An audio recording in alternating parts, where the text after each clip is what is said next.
पंजाब में हुई आम आदमी पार्टी की जीत के बाद अब लोगों हरियाणा में भी उसका असर देखा जा रहा है। वहीं आम आदमी पार्टी के नेता भी लोगों के बीच जाकर के उनकी समस्याओं को सुनने का काम कर रहे हैं और उनके साथ खड़े होकर उन्हें हल करवाने का आश्वासन भी दे रहे हैं। हालांकि इस समय उनकी हरियाणा में सरकार तो नहीं है, मगर वह लोगों के बीच जाकर के अपनी तरफ से मदद भी कर रहे हैं और लोगों को अपनी पार्टी के प्रति जागरूक कर रहे हैं। वहीं लोगों के साथ मिलकर के वर्तमान सरकार में मौजूद नेताओं से काम करवाने के लिए प्रेरित भी कर रहे हैं। इसी को लेकर के आम आदमी पार्टी के विकास गाबा आज शिवनगर कॉलोनी में पहुंचे, जहां पर उन्होंने लोगों को अपने पार्टी के प्रति जागरूक करते हुए उनकी समस्याओं को सुनने का काम किया और उन्हें आश्वासन दिया कि जितना भी हो सकेगा वो अपनी ओर से उनके काम को कराने का काम करेंगे। अगर उनकी आने वाले समय में सरकार बनती है तो निश्चित ही रहे उनके सभी कामों को खुद खड़े होकर करवाने का काम करेंगे। इस मौके पर उनके साथ पार्टी के अन्य लोग भी मौजूद रहे। आप सबने ये देखा और सुना कि दिल्ली में किस तरह से आम आदमी पार्टी ने काम किया और उसके बाद पंजाब में सरकार बनी। आपको पता है कि सारा दिन टीवी पर भी चलता है, न्यूज़ पर भी आता है, सोशल मीडिया पर भी चलता है कि किस तरह की आम आदमी पार्टी काम कर रही है। अब तक आपको पता लग गया होगा। पर यहाँ पर जो लोग हैं, जो यहाँ पर रहने वाले लोग हैं, कुछ लोग बाहर से आए हुए हैं, कुछ लोग यहीं पहले लोकल रहते थे, उन्हें दिल्ली और पंजाब से मुझे नहीं लगता कुछ लेना देना होगा। ठीक है, ये सुनने में अच्छा लगता है कि काम अच्छे कर रहे हैं, इससे पार्टी के अंदर विश्वास पैदा हो जाता है। लेकिन आप लोगों के जो अपने मुद्दे हैं वो यहाँ के लोकल मुद्दे हैं, जहाँ पर आप लोग रह रहे हो, जहाँ पे आप लोग अपना काम करते हो, जहाँ पर अपने बच्चों को पढ़ाते हो। सबसे पहले आपका जो मुद्दा है, मैं कुछ दिन पहले ही आपके एरिया में आया था और मैंने जो देखा था वो ये देखा था कि यहाँ 1 भी % जो है वो विकास कार्य नहीं किया गया है। नीचे से लेकर ऊपर तक भाजपा की सरकार है, आपके MC भाजपा के हैं, मेयर भाजपा के हैं, MLA भाजपा के हैं और CM भी जो भाजपा के हैं और ऊपर PM भी भाजपा के हैं। देखिए कहाँ से लेकर कहाँ तक एक ही सरकार के सारे नुमाइंदे, जिनको आपने वोट देकर चुनकर उन कुर्सियों पर बिठाया कि उस कुर्सियों पर बैठ के जो आप लोगों की सेवा करें, लेकिन उन कुर्सियों पर बैठते ही वो अपना जो सेवा भाव है वो भूल गए। इसलिए आप लोगों ने उनको वोट नहीं दी थी, इसलिए आपने उन लोगों को उन कुर्सियों पर नहीं बिठाया था। आप अपने एरिया को ही देख लें, आज 8 साल हो गए हैं आपके भी MC बने हुए को।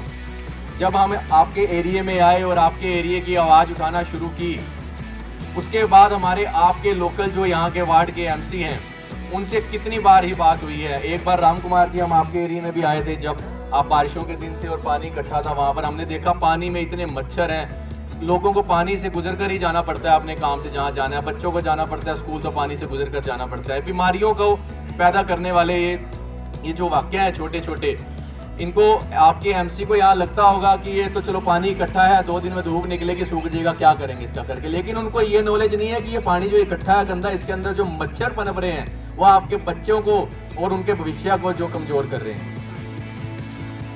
और उन्हें ये नहीं पता कि ये जो बीमारियां इन लोगों को लगेंगी, इन लोगों के पास क्या उतना खर्चा है उन बीमारियों को जो हॉस्पिटल में जाके इलाज करवा पाएंगे। इनको उन चीज़ों से कोई लेना देना नहीं है, इनको सिर्फ अपनी जेबें भरने से मतलब है। जब हमने ये मुद्दा उठाया पानी इकट्ठा होने का और आपके MC से बात की, तो जो उनका कहना था वो भी बहुत दुर्भाग्यपूर्ण है। और ऐसा वाकया हमें सुनने में भी शर्म आ जाती है कि जिन लोगों को आपने वोट देकर उन कुर्सियों पर बिठाया है वो ये कहते हैं कि हमने इन लोगों को इन खड्डों में रहने के लिए नहीं कहा था। अरे जितने पैसे इन लोगों की जेब में होंगे, जितनी ज़मीन ये खरीद पाएंगे, जितना ये कमाते हैं, उसके हिसाब से जहाँ पे इनको जगह मिलेगी वहाँ रहेंगे। पर आपका जो काम है वो ये है कि जहाँ पर ये लोग रह रहे हैं उस जगह का विकास करें, ना कि उनके ऊपर कटाक्ष करें कि ये लोग कहाँ रह रहे हैं। आपके एरिया में ना तो सड़क का निर्माण किया गया है, ना तो सीवरेज बनाए गए हैं, ना तो लाइटों का निर्माण किया गया है।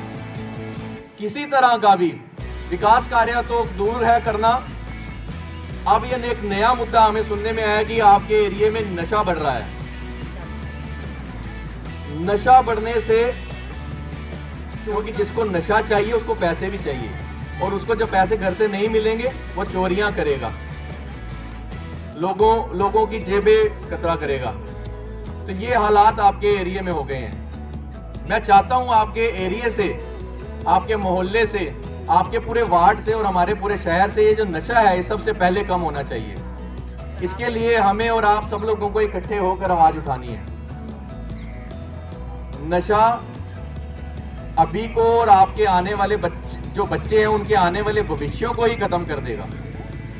जब नशा आ जाएगा तो वो पढ़ेंगे भी नहीं, पढ़ेंगे नहीं तो देश का भविष्य ही खराब है। आप लोगों को हम आज आए हैं, आप इससे पहले आप लोगों के पास जब चुनाव आते हैं ना, चुनावों से कुछ समय पहले, 6 महीने पहले, 1 साल पहले दूसरी पार्टियां आना तब शुरू हो जाती हैं क्योंकि उनको वोट चाहिए होती है। हम आपके पास इलेक्शन में नहीं आए हैं। कुछ लोगों को मैंने सुना कि कोई कह रहा था कि भी पार्टियां तो आती रहती हैं, पहले हमारे काम कर। हम आपके पास इलेक्शन में नहीं आए हैं, हम लोग आपकी समस्या देख कर आए हैं कि आप लोगों को जो समस्या से जो आप जूझ रहे हो उनका निवारण कैसे किया जाएगा। आज हमारी सरकार नहीं है, आज भाजपा की सरकार है, पर भाजपा के पास नीयत नहीं है काम करने की, हमारे पास नीयत है। जब हमारी सरकार आ जाएगी और आप लोगों के साथ से ही आएगी, ऐसे नहीं आएगी। जब हमारी सरकार आ जाएगी तब आपको ये मैं विश्वास जरूर दिलाता हूं कि दूसरी पार्टियां उन एरियो में आने से डरेंगी जहां पर हमारी आम आदमी पार्टी सरकार ने विकास किया होगा, क्योंकि उन्हें पता है कि पिछले 10 सालों में हमारी सरकार रही है और आम आदमी पार्टी ने यही काम 1 साल में करके दिखा दिया। और जब से हम आपके मोहल्ले में आना शुरू हुए हैं तब से आपके यहाँ के जो MC हैं वो भी एक्टिव हो गए हैं। वो भी आप लोगों को यहाँ किसी ना किसी को फ़ोन करके पूछने लगे हैं अभी कोई काम है तो बताओ। क्यों भाई, पिछले 8 सालों से कहाँ थे? डर नहीं था किसी का। अब इनको डर आ गया क्योंकि पंजाब में आम आदमी पार्टी जीत गई है।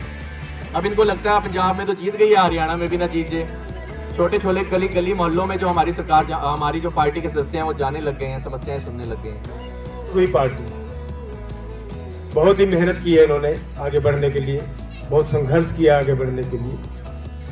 और दिल्ली में जो उन्होंने कार्य किया है आम आदमी पार्टी ने, शिक्षा के क्षेत्र में, स्वास्थ्य के क्षेत्र में, बिजली पानी के क्षेत्र में, किसानों के लिए, महिलाओं के लिए, बुजुर्गों के लिए बहुत ही बेहतरीन कार्य किया है।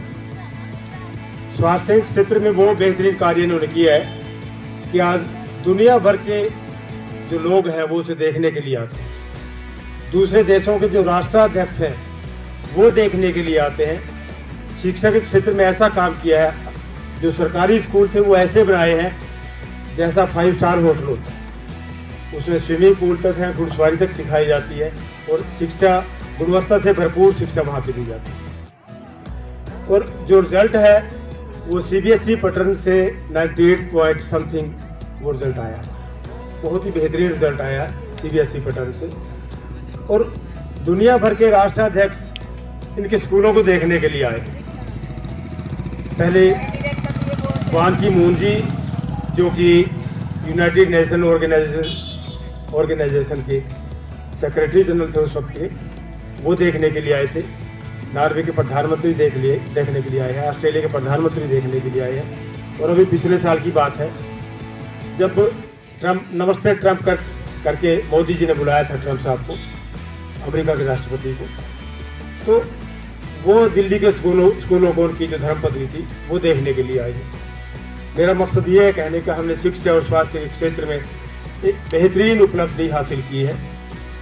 आज सारा देश आम आदमी पार्टी की तरफ देख रहा है कि कैसे शिक्षा के क्षेत्र में सुधार लेके आए हैं और कैसे आगे इसको लेके जाएंगे दूसरे प्रदेशों।